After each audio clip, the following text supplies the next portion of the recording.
आज एक मर्तबा फिर हमारे मुशरिक दुश्मन ने हमारी गैरत और इज्जत को चैलेंज किया है और पाक सरजमीन पर हमलावर हुआ है। और पाकिस्तान की मुसल्लह अफवाज अल्लाह के फजल और हुक्म से पूरी ताकत के साथ दुश्मन को जलील और रुस्वा कर रही हैं। दुश्मन पर जवाबी हमले किए जा रहे हैं। हमें अल्लाह पर भरोसा है और उसके फजल से अपने पाकिस्तान की मुसल्लह अफवाज पर पूरा एतमाद और पूरा भरोसा। इंडिया ने जंग शुरू कर दी। अभी मेरे बहावलपुर सिटी के अंदर मौलाना मसूद अजहर साहब के जो है मदरसा है उसके ऊपर 4 मिसाइल दागे गए हैं। 4 मिसाइलों के साथ हमला किया गया है मौलाना मसूद अजहर साहब के मदरसे के ऊपर। हम अपनी अफवाज पाकिस्तान के साथ खड़े हैं, लेकिन मेरा सवाल है कि हमारी एजेंसीज कहाँ सोई हुई थी, हमारी अफवाज पाकिस्तान कहाँ सोई हुई थी जब ये हमला हुआ। मुजफ्फराबाद की भी खबर आ रही है कि मुजफ्फराबाद वाली साइड पर भी अटैक हुआ है, लेकिन सबसे पहले मेरे बहावलपुर सिटी के अंदर अटैक हुआ है।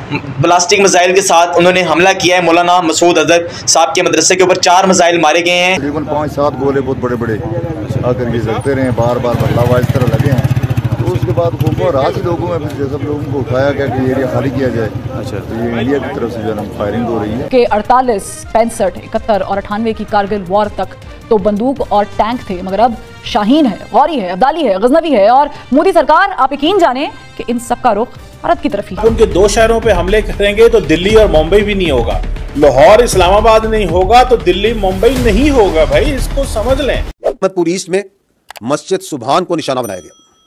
यहां पे 4 स्ट्राइक्स की गई। यहां पर 5 बेगुनाह पाकिस्तानियों ने शहादत नसीब की। एक मस्जिद शहीद हुई है और इसके अलावा 4 जो क्वार्टर्स हैं जिनमें मासूम लोग रह रहे थे और फैमिली क्वार्टर्स थे 7 लोगों के, जो सिविल आबादी थी, उसमें नुकसान पहुंचा है। शाही वाली नाला ये जगह है, यहां पे मस्जिद बिलाल को निशाना बनाया गया। 7 इंपैक्ट हुए यहां पे दुश्मन की तरफ से।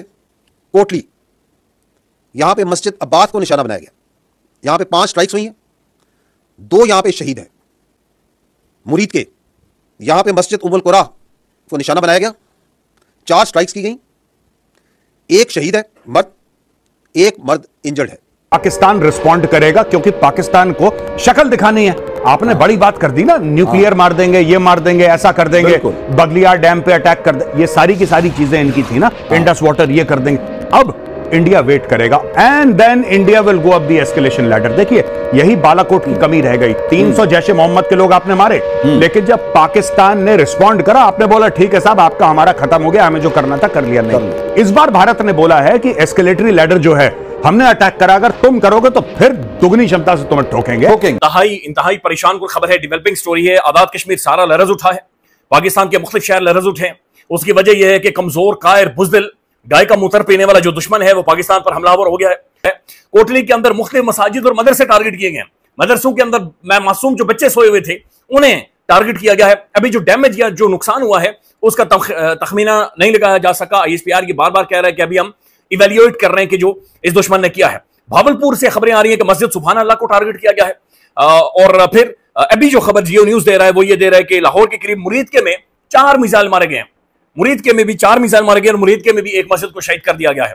तो ये मल्टी डायमेंशनल या मल्टी मिजल एक अटैक है जो कि पाकिस्तान पर हमला किया गया है और ये पाकिस्तान के 4 मुख्तलिफ शहरों को मुख्तलिफ जगहों से टारगेट किया गया। गुजरांवाला से खबरें आ रही हैं, अनकन्फर्म्ड है। अभी सिर्फ मुख्तलिफ लोग सोशल मीडिया पर जाकर लिख रहे हैं, लेकिन पाकिस्तानी सरजमीन पर हमलावर हो गया है। एक झूठा बेहुदा प्रोपेगेंडा करके पाकिस्तान पर उसने मिसाइल्स मारे हैं, पाकिस्तान के अंदर उसने अटैक किया है, पाकिस्तान के अंदर सिविलियंस को, आम शहरियों को, मदरसे के बच्चों को, इस बुज़दिल, कायर और ये जो गुंडा है, जो मोदी है, ये जो खास किस्म की एक हरामी किस्म की ज़हनियत है, इसने मदरसों के बच्चों को टारगेट किया है। यानी इतना हैवान है, ये इतना दरिंदा है, भेड़िया है, इसकी आंखों में इतना खून है कि इसने मदरसों के बच्चों को टारगेट किया। It's a very serious development. इस वक्त पूरी दुनिया हाई अलर्ट है, दुनिया भर की तमाम तरह एम्बेसीज हाई अलर्ट है। खबर यह नहीं है कि इंडिया ने हमला किया है, खबर यह है कि उसके बाद क्या हुआ है। सिक्योरिटी सोर्सेज क्या कह रहे हैं कि अभी इंडिया के अंदर क्या हो रहा है। इस वक्त आजाद कश्मीर के अंदर तकरीबन 300 से 400 जंगी जहाज हवाओं में है। पाकिस्तान की सरहदों के ऊपर पाकिस्तान के तमाम तरह फाइटर जेट्स हवाओं में है। पाकिस्तानी एयरफोर्स हाई अलर्ट है, पाकिस्तानी फौज हाई अलर्ट है।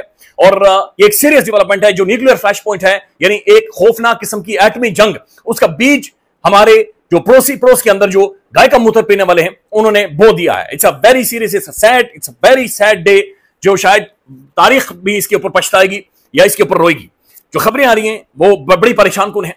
मुजफ्फराबाद आजाद कश्मीर का दारुल हुकूमत, डायरेक्ट टारगेट किया गया है। और मुजफ्फराबाद के जो लोकल लोग, वहां की जो लोकल लोगों से मेरी बातचीत हुई है, ये अनकंफर्म खबरें हैं, वो ये दावा कर रहे हैं कि ये 1-2 मिसाइल्स नहीं थे, ये इससे ज्यादा मिसाइल मारे गए मुजफ्फराबाद में। और मुजफ्फराबाद में सिविलियंस को, आम लोगों को उनके घरों के अंदर टारगेट किया गया है। ग्रिड स्टेशन भी खबरें आ रही है कि मुजफ्फराबाद का ग्रिड स्टेशन भी उड़ाया गया है या उसे टारगेट किया गया है। कोटली के जो 4 शहर है, ये कंफर्म हो गया है। भावलपुर में अटैक हुआ है, मुरीदके में हुआ है, कोटली और मुजफ्फराबाद। तो ये बिल्कुल लरज उठा, लोग सारे बाहर आ गए हैं घरों से, पाकिस्तानी फौज की तरफ चले गए और बहुत सारे लोग बॉर्डर की तरफ, यानी फौज के लोग आवाजें दे रहे हैं, पाकिस्तान जिंदाबाद, पाकिस्तानी अफवाज जिंदाबाद के नारे लगा रहे हैं। लेकिन ये जो हिंदुत्व है, ये जो आरएसएस आइडियोलॉजी है, अब ये जो आरएसएस मेंटालिटी है या आरएसएस का जो गढ़ है, जो इनकी इबादत गाहें हैं, डायरेक्ट उधर टारगेट करें वापस। ये जो आरएसएस जो हिंदुत्व नजरिए के जो पुजारी हैं, इन पुजारियों को अब टारगेट करना चाहिए और ये होंगे टारगेट। पाकिस्तानी वो कौम है जिन्होंने एटम बम बनाने के लिए घास खाने को बेहतर समझा था, और हमारे आबाओ अजदाद ने जंगे खंदक में पेट पर पत्थर बांध कर जंगें लड़ी। हमारे नबी आखिरुज़्ज़मा हज़रत मोहम्मद सल्लल्लाहु अलैहि वसल्लम के घर में फाके थे, मगर दीवार पर तलवारें लटकती थीं। लिहाजा मोदी और भारत होश के नाखून ले। हर पाकिस्तानी को अपने हिस्से की ड्यूटी करनी है, और सबसे बढ़कर आपको जो आजमाइशें, मुश्किलें और परेशानियां आती हैं, गज़ा के मुसलमानों से सीखें। अब मातम मत शुरू कर दीजिएगा, जुर्रत किरदार के साथ, सब्र के साथ, अल्लाह पर भरोसा करके इस आजमाइश का, इस मुशरिक दुश्मन का मुकाबला करना है। यकीन रखें कि अगर आप मारे गए इस नीयत के साथ कि आप गज़वा हिंद में शामिल हैं, तो आप बेहतरीन शहीद होंगे। अगर आप बच गए तो आप बेहतरीन गाजी होंगे। जंग आपके ऊपर आ गई है, आज नहीं आती, अगर किसी वजह से डिले भी हो जाती है, 1-2 साल बाद, चंद साल बाद आएगी। फैसला कुन जंग होगी।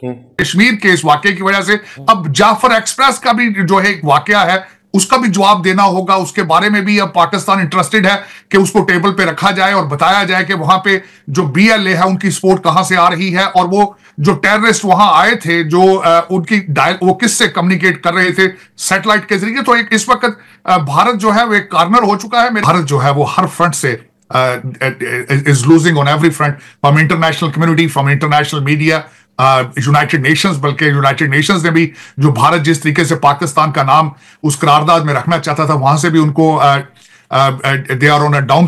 IMF ने रिजेक्ट किया है उनका आइडिया, जो उन्होंने कहा था कि पाकिस्तान की किस को डिले किया जाए। तो मेरे ख्याल में Pakistan is on the right track, और मैं समझता हूं कि this is good for the Pakistan.